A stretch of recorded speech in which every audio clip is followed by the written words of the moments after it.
Hello students, welcome to Shiny Max 10ஆம் வகுப்பு பயிற்சி 2.7ல 12வது கொஸ்டின் பார்க்கலாம். ஏபிசி என்பன ஒரு கூட்டுத்தொடர் வரிசையில் உள்ள 3 அடுத்தடுத்த உறுப்புகள். அதாவது ஏபிசி இது கூட்டுத்தொடர் வரிசையில் இருக்கக்கூடிய அடுத்தடுத்த 3 உறுப்புகள் அப்படின்னு கொடுத்துட்டாங்க. மற்றும் எக்ஸ் ஒய் இசட் என்பன ஒரு பெருக்கு தொடர் வரிசையின் 3 அடுத்தடுத்த உறுப்புகள். இப்ப எக்ஸ் ஒய் இசட் இது பெருக்கு தொடர் வரிசையில் இருக்கக்கூடிய அடுத்தடுத்த 3 உறுப்புகள் எனில் எக்ஸின் அடுக்கு பி மைனஸ் சி பெருக்கல் ஒய்யின் அடுக்கு சி மைனஸ் ஏ பெருக்கல் இசட்டின் அடுக்கு A minus B is equal to 1 என நிறுவுக. அதாவது இதை சுருக்கும் போது நம்மளுக்கு ஆன்சர் 1 வரணும். ஓகே, இப்போ கொஸ்டின்ல ஏபிசி என்பன ஒரு கூட்டுத்தொடர் வரிசை அப்படின்னு கொடுத்திருந்தாங்க. அதை எடுத்து எழுதியாச்சு.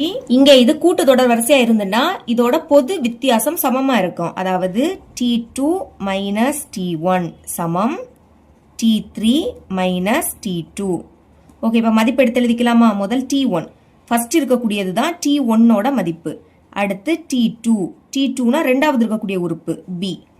இனி T3, T3னா மூணாவது C இருக்கு.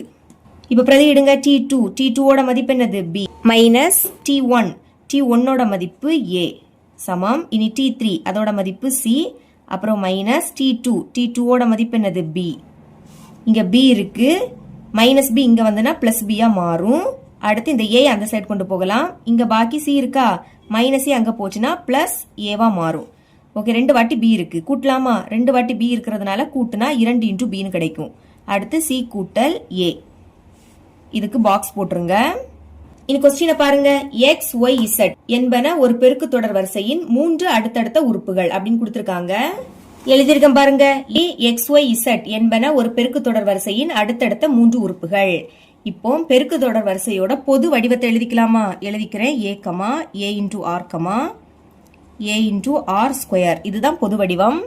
ஓகே, இங்க ஃபர்ஸ்ட் என்னது? எக்ஸ் இருக்கா, இங்க ஃபர்ஸ்ட் ஏ இருக்கு. அப்ப எக்ஸோட மதிப்பு ஏ, ரெண்டாவது ஒய் இருக்கு, இங்க ரெண்டாவது ஏ இன்டூ ஆர் இருக்கு, அடுத்து மூணாவது இசட் இருக்கு, இங்க மூணாவது ஏ இன்டூ ஆர் ஸ்கொயர். இப்ப மதிப்பெல்லாம் தெரியும், அதை இதுல பிரதியிட்டா ஈஸியா ஆன்சர் கிடைக்கும். இப்ப இடது பக்கத்தை எழுதிக்கலாம். எழுதிக்கிறேன். எக்ஸின் அடுக்கு பி மைனஸ் சி பெருக்கல் ஒய்யின் அடுக்கு சி மைனஸ் ஏ பெருக்கல் இசட்டின் அடுக்கு ஏ மைனஸ் பி. சால்வ் பண்ணலாம். எக்ஸ், எக்ஸோட மதிப்பு என்னது? ஏ. அப்ப எக்ஸுக்கு பதில் ஏ எழுதிக்கணும். அதோட அடுக்குல என்னது இருக்கு? B minus C. இனி இடையில பெருக்கல்.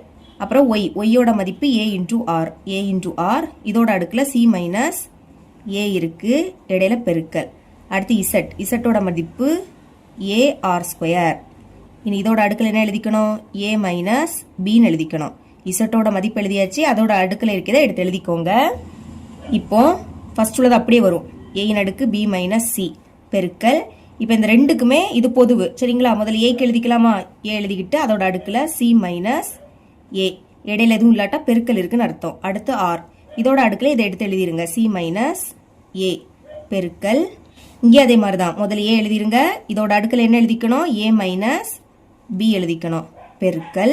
அடுத்து ஆர் ஸ்கொயர் இருக்கு.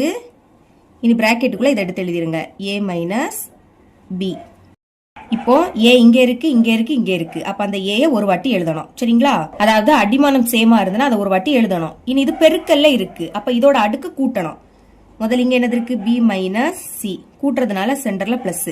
அடுத்து இங்க ஏயோட அடுக்குல என்னது இருக்கு? சி மைனஸ் ஏ, மறுபடியும் பிளஸ். இதுல ஏ மைனஸ் பி. ஓகேங்களா? இனி இடையில பெருக்கல். இங்க ஆர் இருக்கு, இங்க ஆர், ஒரு வாட்டி எழுதிருங்க.